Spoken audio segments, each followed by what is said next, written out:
बिस्मिल्लाहिर्रहमानिर्रहीम। अस्सलाम वालेकुम। उम्मीद है आप सब लोग खैरियत से होंगे। आज मैं आपको बताने जा रही हूँ कि इंसानी फितरत या लहजे नहीं बदलते। इंसान जिस चीज़ का आदी हो जाता है वो इंसान के साथ ही चलती है। आज मैं आपको एक तालिब इल्म का वाक़या बताने जा रही हूँ। एक तालिब इल्म को उस्ताद ने इम्तिहान में फ़ेल कर दिया। वो शिकायत लेकर प्रिंसिपल के पास चला गया कि मुझे गलत फ़ेल किया गया है। प्रिंसिपल ने उस्ताद और तालिब इल्म के दोनों को बुलाया और उस्ताद से फ़ेल करने की वजह पूछी। उस्ताद साहब ने बताया कि इस लड़के को फ़ेल करने की जो असल वजह है कि वो हमेशा मौजू से बाहर निकल जाता है। जिस मौजू पर उसे मज़मून लिखने को दिया जाए उसे छोड़कर वो अपनी पसंद के मज़मून पर चला जाता है। प्रिंसिपल ने कोई मिसाल पूछी तो उस्ताद साहब ने बताया कि एक दफ़ा मैंने इसे बहार पर मज़मून लिखने को कहा तो वो उसने कुछ इस तरह लिखा। मौसम बहार एक बहुत ही बेहतरीन मौसम होता है और इसके मनाज़र बहुत ही दिल नशीन होते हैं। इस मौसम में हर तरफ हरियाली ही हरियाली होती है और सब्ज़े की बहतात हो जाती है। इस मौसम को ऊँट बहुत पसंद करते हैं और ऊँट बहुत ही ताकतवर जानवर है। ये सहरा का जहाज़ कहलाता है।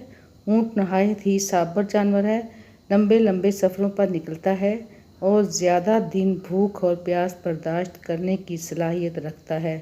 अरब के जो लोग इसको बहुत पसंद करते हैं वगैरह वगैरह। प्रिंसिपल साहब ने कहा इसे कोई और मौजू देकर देख लेते हैं। उस्ताद साहब ने कहा मैंने एक दफ़ा उसे जापान में गाड़ियों की फैक्ट्री पर मज़मून लिखने को कहा तो उस तालिब इल्म ने जो मज़मून लिखा वो इस तरह था। जापान एक तरक्की याफ्ता मुल्क है और गाड़ियों की सनत में इसको मुनफरिद व आला मकाम हासिल है। जापान दुनिया में पहले नंबर पर है गाड़ियाँ बरामद करने में। हमारे मुल्क में भी ज़्यादातर गाड़ियाँ जापान की इस्तेमाल होती हैं, लेकिन मसला ये है कि हमारे मुल्क में पेट्रोल की कीमत बहुत ज़्यादा है। इसलिए हमें चाहिए कि हम सवारी के लिए ऊँट का इस्तेमाल करें। ऊँट बहुत ही ताकतवर जानवर है। ये सहरा का जहाज़ कहलाता है। ऊँट नहायत ही साबर जानवर है। लंबे लंबे सफ़रों पर निकलता है और ज़्यादा दिन भूख प्यास बर्दाश्त कर सकता है। प्यास बर्दाश्त करने की सलाहियत रखता है। अरब के लोग ऊँट को बहुत पसंद करते हैं। ये प्रिंसिपल बहुत हैरान हुआ। उसने कहा कि शायद सवारी की वजह से ऐसा हो गया हो। आप बिल्कुल ही कोई अलग मौजू देकर देखते हैं। उस्ताद साहब ने कहा जी एक दफ़ा मैंने बिल्कुल ही अलग मज़मून दिया जिसमें ऊँट का जिक्र आना ही नामुमकिन था। मैंने इसे कंप्यूटर पर मज़मून लिखने को कहा, लेकिन उसने जो मज़मून लिखा वो इस तरह था। कंप्यूटर एक नहायत ही हैरान कुन ईजाद है। जो काम पहले सालों में नहीं होते थे वो आज सैकड़ों में होते हैं। कंप्यूटर का इंसानी ज़िंदगी पर बहुत बड़ा एहसान है। आज कल की नई नस्ल कंप्यूटर को बहुत ज़्यादा अहमियत देती है। इसका इस्तेमाल ज़्यादातर वो लोग करते हैं जो तालीम याफ्ता हैं, लेकिन जहाँ तक गैर तालीम याफ्ता तबके का ताल्लुक़ है तो वो कंप्यूटर पर तवज्जो नहीं देते, क्योंकि वो और सरगर्मियों में मसरूफ़ रहते हैं। बिलखुसूस सहराओं में जो बद्दू रहते हैं इनको तो कंप्यूटर की अल्फ़ बे का भी पता नहीं होता। लिहाजा हमारे इलाके में ये लोग ज़्यादातर वक़्त ऊँट के साथ गुजारते हैं। ऊँट बहुत ही ताकतवर जानवर है। ये सहरा का जहाज़ कहलाता है। ऊँट नहायत ही साबर जानवर है। लंबे लंबे सफ़रों पर निकलता है और ज़्यादा दिन भूख प्यास बर्दाश्त करने की सलाहियत रखता है। अरब के लोग ऊँट को बहुत ज़्यादा पसंद करते हैं। जब प्रिंसिपल साहब ने ये सुना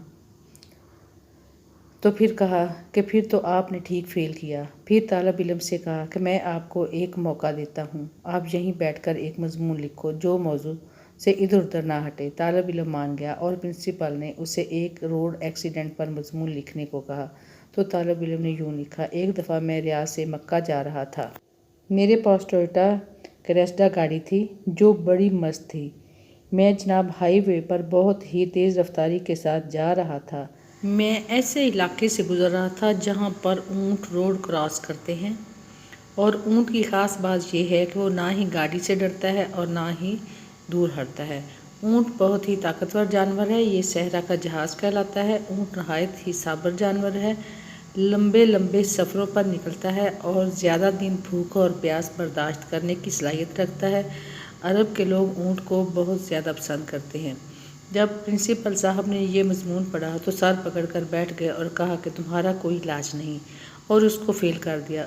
اب جناب اس شاگرد کا شک یقین میں بدل گیا کہ اس کے ساتھ ضرور ظلم ہوا ہے، اور اس نے محکمہ تعلیم کو ایک خط لکھا، یعنی کہ درخواست لکھی۔ اس میں اس کا عنوان یہ تھا: جناب عالی، میں اپنی کلاس کا ایک نہایت ہی ذہین طالب علم ہوں، اور مجھے امتحان میں جان بوجھ کر فیل کر دیا گیا ہے۔ میرے استاد نے میری قابلیت کی وجہ سے مجھے فیل کیا ہے۔ جناب، میں نے استاد کے ناقابل برداشت رویے پر اسے ہی صبر کیا، جیسے اونٹ اپنے مالک کے سستانے پر صبر کرتا ہے۔ مالک اونٹ سے اپنے کام بھی نکلواتا ہے اور اس کو ستاتا بھی ہے۔ اور ہاں، ایک بات اور میں آپ کو بتاتا چلوں کہ اونٹ بہت ہی طاقتور جانور ہے۔ یہ صحراؤں کا جہاز کہلایا جاتا ہے۔ اونٹ نہایت ہی صابر جانور ہے، لمبے لمبے سفروں پر نکلتا ہے، اور وہ زیادہ دن بھوک پیاس برداشت کرنے کی صلاحیت رکھتا ہے۔ عرب کے لوگ اونٹ کو بہت زیادہ پسند کرتے ہیں۔ یہ تھی اس کی درخواست جو اس نے محکمہ تعلیم کو لکھی، یعنی کہ بعض لوگ ایسے ہوتے ہیں جو اپنی فطرت یا لہجے نہیں بدلتے، جو ان کی فطرت میں بات سما جائے وہ وہی کرتے ہیں، چاہے اس کے بدلے میں اس کو جتنا بھی نقصان اٹھانا پڑے۔ اپنا خیال رکھیے گا۔ فی امان اللہ۔